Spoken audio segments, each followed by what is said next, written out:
स्वागत करता हूं आप सभी को YouTube चैनल नर्सिंग टिप्स पे। तो दोस्तों आज का वीडियो मेडिकल नर्सिंग सर्जिकल 2 के ऊपर होने वाला है, जहां पे दोस्तों इंपॉर्टेंट मीनिंग और शॉर्ट नोट्स जिसको हम लोग डिफिनीशन भी कर सकते हैं तो दोस्तों देखेंगे, क्योंकि दोस्तों यहां पे जो भी क्वेश्चन है इसमें दिया हुआ दोस्तों 25-26 डिफिनीशन देखेंगे, मीनिंग देखेंगे। तो दोस्तों आप लोग जरूर इसको देखिएगा, फॉलो कीजिएगा, क्योंकि दोस्तों ये सारे के सारे एग्जाम में पूछा गया है पिछले 5-6-10 सालों में। तो सारे के सारे इंपॉर्टेंट होने वाले हैं, चाहे वो MP हो, चाहे वो राजस्थान हो, UP हो, बिहार हो, सभी सेकेंड ईयर जो 22 में एग्जाम होने वाला है उनके लिए मैं करा रहा हूं। तो आप लोग जरूर सीरियस समझिए और जरूर इसको फॉलो कीजिए और पढ़िए दोस्तों, हमारी बातों को सुनिए ताकि आपके दिमाग में कुछ चीज़ें बैठे और फिर आप लोग PDF देखिए, क्योंकि दोस्तों हम PDF दे रहे हैं। आप लोग टेलीग्राम पे जुड़ सकते हैं या तो आप लोग इंस्टाग्राम पे आ सकते हैं, 2 रास्ता है। आइए हम PDF दे देंगे। तो चलिए शुरू करते हैं दोस्तों। यहाँ पे आप लोग देखिए क्या है दोस्तों, आप सभी यहाँ पे मैं दिखा दूँ आप सभी को। कहता है अनूरिया दोस्तों, जी हाँ दोस्तों, ये न्यूरिया क्या होता है? तो ये इन्यूरिया दोस्तों मूत्र मार्ग के गैर मार्ग है। जी हाँ दोस्तों,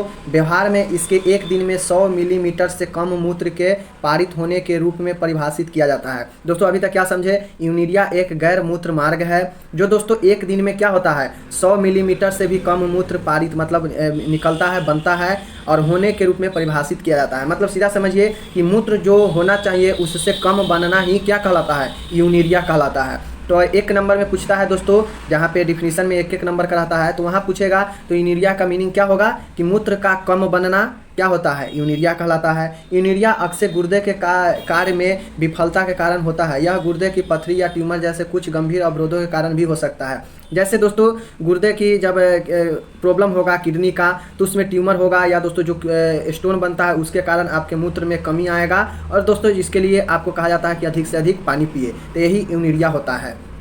ऑब्जेक्टिव में भी पूछ देगा कि कम मूत्र बनना क्या कहलाता है? तो यूनिरिया। अब दोस्तों हम नेक्स्ट देखते हैं यहाँ पे जोड़ों का दर्द। समझिएगा दोस्तों, हमारे लैंग्वेज को आप समझिएगा तब दिमाग में बैठ जाएगा, लिखने के लिए आप लिख देंगे।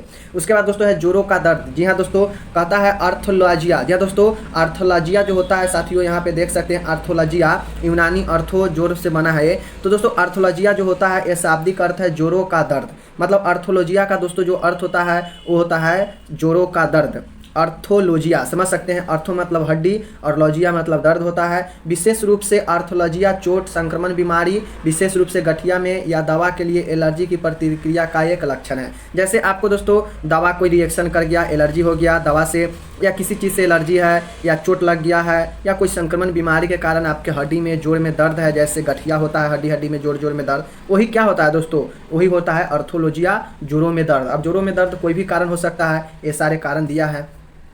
नेक्स्ट देखते हैं दोस्तों विच्छेदन। विच्छेदन क्या होता है? तो साथियों जो विच्छेदन होता है यहाँ पे देख सकते हैं, जिसको हम ऑटोमेशन कहते हैं, जैसे अम्पुटेशन कहते हैं। दोस्तों विच्छेदन को हम लोग क्या कहते हैं इंग्लिश में? अम्पुटेशन। तो दोस्तों विच्छेदन क्या है? एक प्रकार का आघात है, चिकित्सीय बीमारी या सर्जरी द्वारा एक अंग को हटाना है। सर्जिकल उपाय के रूप में इसका उपयोग प्रभावित अंग में दर्द या रोग प्रभावित प्रक्रिया को नियंत्रित करने के लिए किया जाता है, जैसे कि दुर्दमनता या गैंग्रीन। कुछ मामलों में यह ऐसी समस्याओं के लिए एक निवारक सर्जरी के रूप में व्यक्तियों पर किया जाता है। जैसे दोस्तों विच्छेदन क्या होता है? मतलब हटाना, विच्छेद करना मतलब दूर हटाना। तो दोस्तों यही विच्छेदन होता है। आघात, विच्छेदन क्या है? एक आघात है, चिकित्सीय बीमारी या सर्जरी द्वारा एक अंग को हटाना क्या होता है? विच्छेदन। दोस्तों अब होता क्या है, जैसे कोई प्रॉब्लम से फ्रैक्चर हो गया, सर्जरी हो गया बहुत दर्दनाक वाला, जो ऐसे नॉर्मल तरीके से ठीक नहीं हो रहा है, तो उसके लिए दोस्तों अंतिम रूप क्या होता है? उस अंग को हटाना, जो अंग क्षतिग्रस्त है उस अंग को हटा देना और नियंत्रित करना सर्जरी के माध्यम से। दोस्तों वही होता है विच्छेदन, अम्पुटेशन। नेक्स्ट बात करते हैं दोस्तों, यहाँ पे है कार्डियोप्लेजिया। जी हाँ दोस्तों, कार्डियोप्लेजिया जो होता है टेट्राप्लाजिया, जिससे कार्डियोप्लेजिया भी कहा जाता है। तो आप लोग ध्यान दीजिए, टेट्राप्लाजिया जो है दोस्तों उसे हम क्या कहते हैं? कार्डियोप्लाजिया भी कहते हैं। बीमारी या चोट के कारण होने वाले पक्षाघात है, जिसके परिणाम स्वरूप सभी 4 अंगों और धड़ के उपयोग का आंशिक या कुल नुकसान होता है। दोस्तों ध्यान में रखिएगा, जो शरीर में ये क्या है? टेट्राप्लाजिया या कार्डियोप्लाजिया, यह एक बीमारी है जो चोट या अन्य बीमारी के कारण से पक्षघात हो सकता है, जिसके परिणाम स्वरूप आपके जो सभी 4 अंग हैं, मतलब जो डिवाइड किया गया है, धड़ है, सर है, लोअर है, एब्डोमिनल है, जो 4 अंग को विभाजित किया गया है, उसमें दोस्तों आंशिक या पूर्ण रूप से नुकसान हो सकता है। तो ऐसे में कहता है, देख सकते हैं पैराप्लेजिया समान है लेकिन बाजुओं को प्रभावित नहीं करता है, नुकसान आमतौर पर संवेदों और मोटर होता है, जिसका अर्थ है कि संवेदना और नियंत्रण दोनों खो जाते हैं। अब देखिए दोस्तों होता क्या है इसमें कि ये जो होता है टेट्राप्लाजिया या क्वाड्रिप्लाजिया, इसमें क्या होता है पैराप्लेजिया के समान ही होता है, लेकिन पैराप्लेजिया में होता क्या है कि बाजू प्रभावित नहीं होता है, लेकिन इसमें जो है दोस्तों क्वाड्रिप्लाजिया और टेट्राप्लाजिया, इसमें चारों अंग जो धड़ है वो क्या होता है प्रभावित होता है, जिसमें मुख्य होता है दोस्तों संवेदना नियंत्रण खो देना। जैसे आपका जो भी अंग प्रॉब्लम में आएगा इफेक्ट में, वो अंग क्या होगा प्रभावित हो जाएगा, नियंत्रण खो देगा अपना। जी हाँ दोस्तों, तो यही होता है क्वाड्रिप्लाजिया और दोस्तों क्या टेट्राप्लाजिया। तो दोनों में से कोई भी पूछेगा अर्थ यही होगा कि यह एक चोट का पक्षाघात के कारण हो सकता है, जिसमें चारों अंग क्या है आंशिक या पूर्ण रूप से नुकसान होता है, जिसमें दोस्तों संवेदी और नियंत्रण खोने का डर रहता है। तो यही होता है कार्डियाप्लाजिया। नेक्स्ट देखते हैं आप सभी साथियों, अब बात कर लेते हैं मधुमेह मेलुटी को परिभाषित करें। तो दोस्तों मधुमेह मेलुटी जो होता है दोस्तों ये पूछा जाता है, डिफाइन ऑफ मधुमेह मेलुटी। तो दोस्तों ये शॉर्ट क्वेश्चन में भी पूछ सकता है। तो देखिए दोस्तों यहाँ पे होता है रक्त में परिसंचरी ग्लूकोज के प्रमुख स्रोत जठरांत संबंधी मार्ग में अंतर्ग्रहण, भोजन के अवशोषण और खाद्य पदार्थों से यकृत द्वारा ग्लूकोज के निर्माण के माध्यम से होता है। अब दोस्तों समझ सकते हैं जो मधुमेह मेलुटी है ये क्या करता है। मधुमेह मेलिटिस चयापचय रोगों का एक समूह है जो रक्त में ग्लूकोज के स्तर में वृद्धि के साथ होता है। अब देखिए मधुमेह मेलिटिस क्या है, एक दोस्तों प्रकार का बीमारी है, रोग है, जो क्या होता है ग्लूकोज का स्तर में वृद्धि होता है, तो उसके साथ ही मधुमेह मेलिटिस होता है। मधुमेह मेलिटिस अक्सर इंसुलिन स्राव, इंसुलिन क्रिया या यहाँ तक कि दोनों में से दोष परिणाम स्वरूप होता है। दोस्तों जो होता है मधुमेह मेलिटिस में, उसमें इंसुलिन स्रावन और इंसुलिन की क्रिया क्या होता है प्रभावित होता है, क्योंकि आप सभी जानते हैं मधुमेह में इंसुलिन क्या करता है वो शर्करा को नियंत्रित करने का कार्य करता है। अगर यही प्रॉब्लम हो जाएगा तो उसके परिणाम स्वरूप ये सारे चीज़ें उत्पन्न होने लगता है, जिससे आपका क्या होगा दोस्तों किडनी लीवर जो है दोस्तों वो ग्लूकोज के निर्माण में इसका निर्माण, आप सोचिए इसका निर्माण कैसे होता है मधुमेह मेलिटिस का, तो यह लीवर के थ्रू दोस्तों ग्लूकोज के निर्माण के माध्यम से ही मधुमेह मेलिटिस का निर्माण होता है। अब दोस्तों हम यहाँ पे पढ़ते हैं ड्यूराइट और लैक्सेटिव, मतलब मूत्रवर्धक और जुलाब। दोस्तों ड्यूराइट बहुत इंपॉर्टेंट है, पढ़िएगा आप लोग ध्यान से। तो साथियों देखिए यहाँ पे कहता है एक मूत्रवर्धक कोई भी पदार्थ है जो मूत्र के उत्पादन में वृद्धि, मूत्रलता को बढ़ा देता है। इसमें मजबूर ड्यूरिसिस शामिल है। मूत्रवर्धक की कई श्रेणियाँ हैं। सभी मूत्रवर्धक शरीर से पानी के उत्सर्जन को बढ़ाते हैं, हालांकि प्रत्येक वर्ग के अलग तरीके से ऐसा करता है। देखिए दोस्तों सीधा समझिए, मूत्रवर्धक मतलब ड्यूराइट्स का मतलब क्या होता है, ड्यूरेटिव का मतलब क्या होता है वो मूत्र को सामान्य से अधिक कर देना, जबकि यूनेरिया का मतलब क्या होता है मूत्र कम हो जाना, और ड्यूराइट का मतलब होता है मूत्र को बढ़ा देना। ड्यूराइट दोस्तों एक प्रकार की क्या करता है दवा का समूह है जो क्या करता है मूत्र को क्या करता है वृद्धि कर देता है। तो आप लोग यही समझिए। अब दोस्तों नेक्स्ट हम बात करते हैं जुलाब। जी हाँ दोस्तों लैक्सेटिव, दोस्तों जुलाब लैक्सेटिव। जी हाँ दोस्तों लैक्सेटिव क्या है, तो जुलाब एक प्रकार का क्या है दवा है दोस्तों। यह कहाँ काम करता है, तो कब्ज में काम करता है। जैसे कि आपका जो दैनिक दोस्तों क्रियाशीली है, जीवन शैली में बदलाव आ जाता है, जैसे मान गए आपका कब्ज शुरू हो जाता है, जिससे अनेक प्रकार की बीमारियाँ उत्पन्न होने लगता है। तो दोस्तों इस रूप में किसका उपयोग किया जाता है, जुलाब का उपयोग किया जाता है, लैक्सेटिव का। और दोस्तों ये आहार में क्या करता है फाइबर की मात्रा में वृद्धि करता है। तरल पदार्थ जैसे पानी, नियमित व्यायाम, इस सब में अगर सही से नहीं हो पाता है तो कब्ज होता है, और उसको कौन दूर करता है जुलाब। जुलाब क्या है एक प्रकार का दवाई का प्रकार है, और यह फार्मेसी और सुपरमार्केट कहीं से भी खरीद सकते हैं, उपलब्ध है इस प्रकार की दवाइयाँ।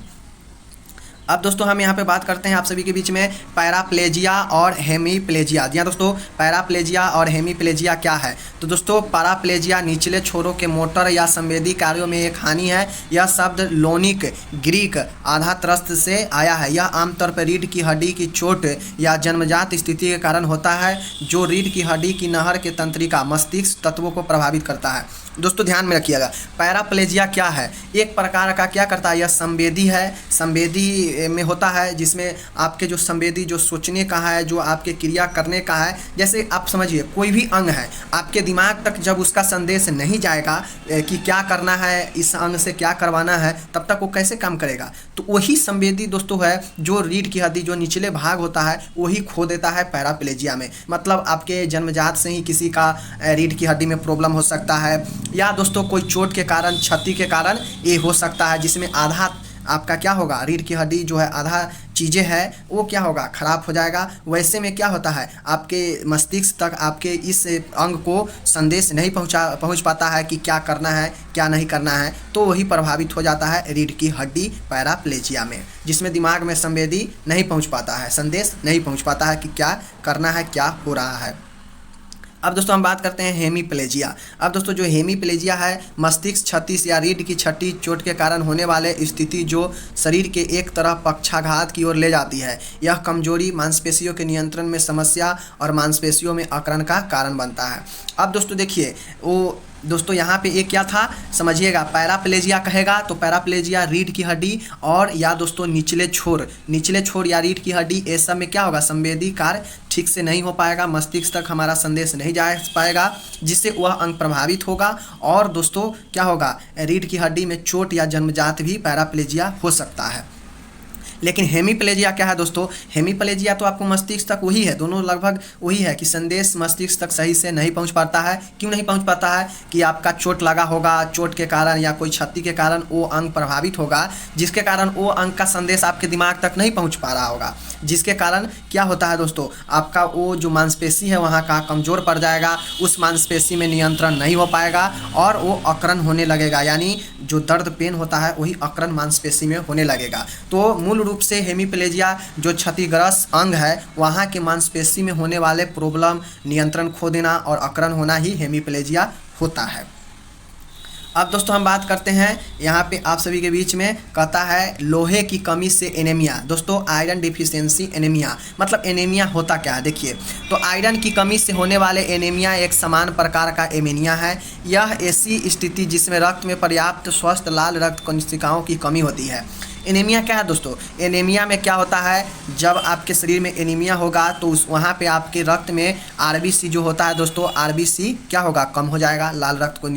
लाल रक्त कोशिकाएं शरीर के ऊतकों तक ऑक्सीजन ले जाती है।